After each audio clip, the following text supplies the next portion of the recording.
It took us another day and a half to arrive at our destination, so 3 days all in all.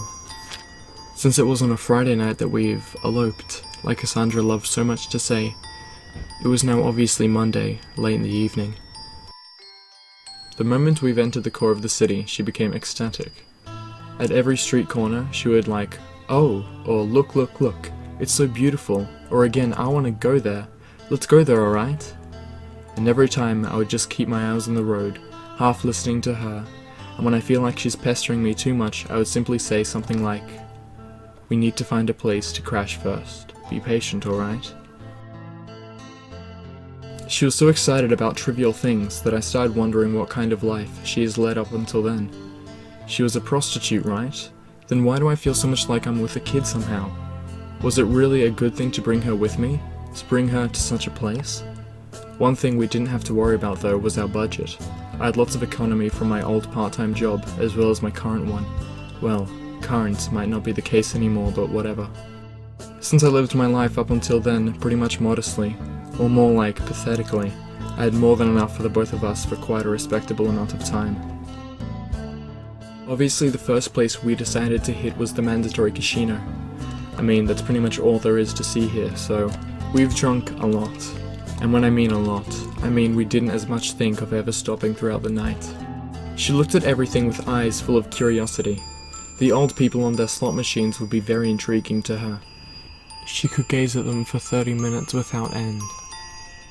And when I asked her if she wanted to try, she looked at me with a smile and said, "They look so pathetic, it's almost pitiful. When you think about it, aren't we the same?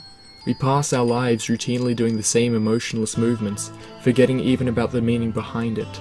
I wonder, if there's a God, wouldn't he look at us with the same pity?" I walked closer to her, put my hands on her head and looked at her silently. I wanted to somehow comfort her, but no words came to mind. That's when she continued. "As long as we're together, let's not do this, alright? I want this to be special. Us. You don't need to force yourself. You don't need to love me. But at least make sure we never forget, alright? Never forget the reason we're here right now. Alright? Never. I promise." I took her by the hand and led her throughout this maze of bright and colourful machines. But was it a good thing to ascertain her wish? I mean, not forgetting the reason why we're here would mean we would always be fearing to be found, always running. Or maybe that's what she wanted. She would also look at me with great interest when playing blackjack. She didn't know the rules, but the moment I explained it to her, she would try and help me sometimes. And she was smart. Oh, for that she was. I almost forgot how she was at the top of our school once. To think that she had become so innocent. Or maybe she always has been. But the way I imagined her at the time, I thought she was a strong-willed woman that could do anything if she put her mind to it. I couldn't have been more wrong. She was fragile, delicate and pure. Any man would have been better for her. Any man. Yet she was unlucky enough to choose me out of all of them. The moment we started to become really wasted was the moment everything started to slowly crumble. I had to go to the washroom because of the alcohol, obviously, and the instant I got out of it, I saw her speaking with another man. Well, okay, she wasn't speaking to him more than he was trying to hit on her, but whatever, her eyes were different than when she's with me. She had a stern expression, cold as ice. It was obvious she was trying to get rid of him, but he seemed persistent. I came up to them and asked her if she knew him. I don't. He was actually about to leave, right? "Oh, so he's your boyfriend. Sorry man, it's just a beautiful woman you have there. I couldn't pass by her without at least trying." He looked at me with that expression, as if what he did was the most natural thing in the world. "What did he ask of you?" I asked her plainly. "Nothing." "Answer me!" I shouted, not minding the people around us. Obviously, most of them did turn around by my sudden outburst. She didn't want to answer, but knowing me, she finally looked down and said, "He asked me how much it was for the night." You just treated her as a prostitute? I'm sorry, he repeated back again. But as I said, she's a very attractive girl, so... Leave, I said emotionlessly, and without waiting, repeated the order again. I said leave. He replied to me. Okay, no need to be so cold, jeez. You're meant to be together, you two. I wasn't talking to you, Cass. Leave. Wait for me outside while I deal with this bitch. What did you just say? The man became visibly agitated the moment he understood my words. No, Tim, come with me. I don't want to be alone. I don't care how he treated me. Just come, alright? Let's stay together. I took a stance, no longer minding her presence next to me. She started hugging me from behind, probably by fear of me jumping on the guy. What are you doing? Stop, you idiot!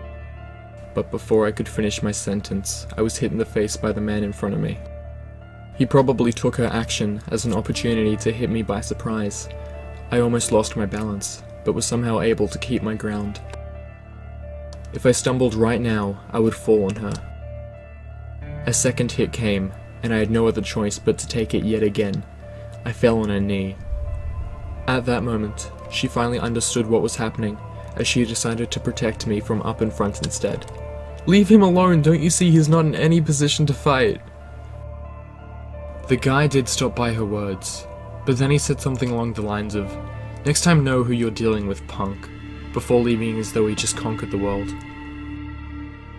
I stayed close to the ground for some time while she kept on hugging me. I sensed rage welling up inside of me, and the only thing she thought to say was, "I'm sorry, baby, I'm so sorry." Her useless apologies only fueled my anger.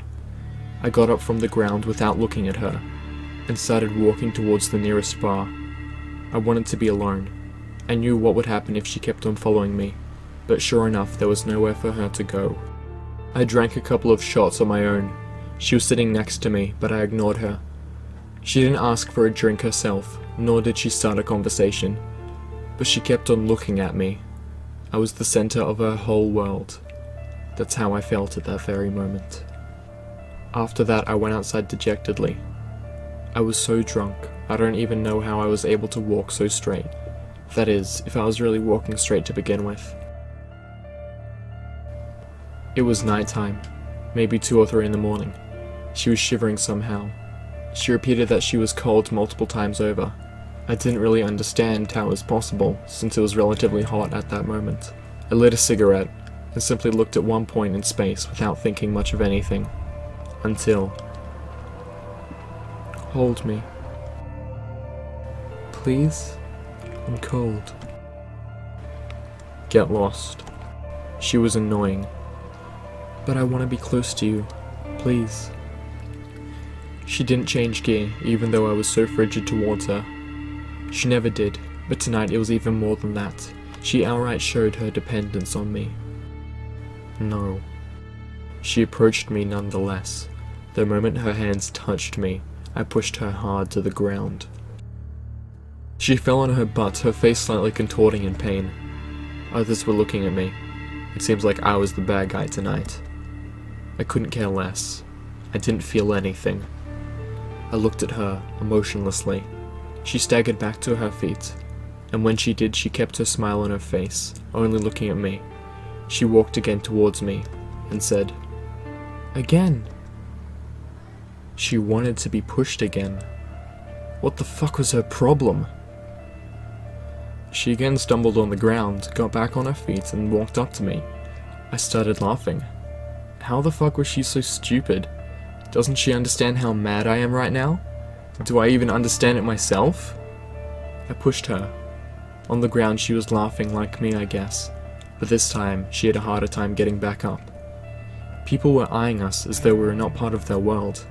Another species entirely. You're such an airhead sometimes.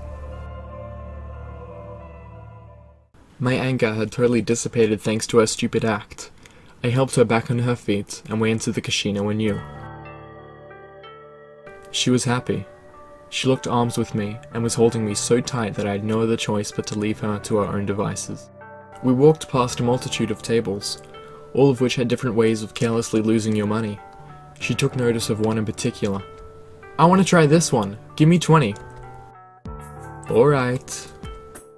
I gave it to her happily, somewhat intrigued by her sudden desire to play a game. Since we've got here, she was always simply looking my way, happy to see me gamble with no interest in participating herself. She puts the chip the croupier gave to her on number 0. But wait, you do know how it works, right? Yeah, what of it?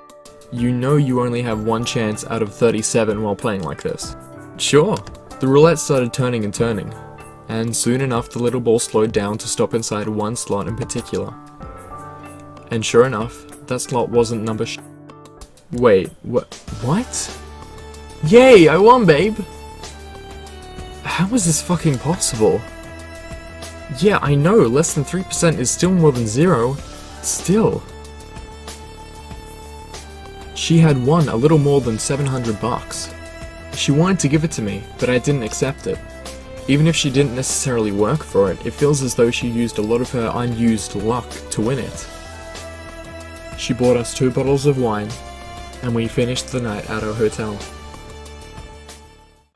She was on top of me. She was on top of me. She looked at me with those passionate eyes of hers. She had a letter opener in her hands. It was lying around on the bedside table, I think. The moment she noticed it, she took it hastily, as though she just had a great idea. She then said, "I want to write my name on your body with this. Can I?" I said, "Sure." Carelessly, without ever breaking eye contact with her, I looked at her every movement with great interest. She applied pressure on my stomach with the edge of the thing, but it didn't do much good. Her name was there alright, but it would probably disappear in less than 5 minutes. She was too soft. Still, she was satisfied with the result. I wasn't.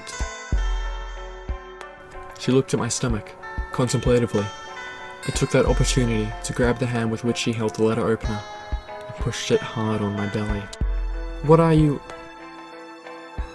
This is how you do it. If you want to appropriate me, do it properly. Appropriate you?